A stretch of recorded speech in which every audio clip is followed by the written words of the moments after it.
முன்னோர்கள் வாழ்ந்த வாழ்க்கையை தான் நாம் திரும்பவும் விரும்பி வாழ்ந்து கொண்டிருக்கின்றோம். அது அரிசி ஆனாலும் சரி, காய்கறிகள் ஆனாலும் சரி, சிறுதானியங்கள் ஆனாலும் சரி, அதைதான் விரும்பி சாப்பிடக்கூடிய நிலையிலே இன்று நாம் தலைகீழாக நின்று கொண்டிருக்கின்றோம்.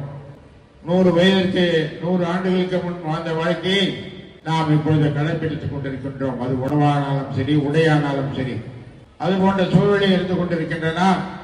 இப்பொழுது ஏற்காடு சென்று 2 நாள் ஓய்வெடுக்கலாமா, மாலத்தீவு சென்று 1 வாரம் ஓய்வெடுக்கலாம் என்று, கடற்கரை ஓரம் சென்று மணிக்கணக்கில் இருந்துவிட்டு வரலாம் என்ற நிலையெல்லாம் நம் மனதிற்குள் ஆழமாக பதிய பெற்று அதை நாம் நடைமுறைப்படுத்துகின்ற நிலையில இருந்தாலும் கூட ஒவ்வொருவரும் சபதம் எடுத்து இந்த மஞ்சள் பை அந்த நிலையை நாம் பின்பற்ற வேண்டும்.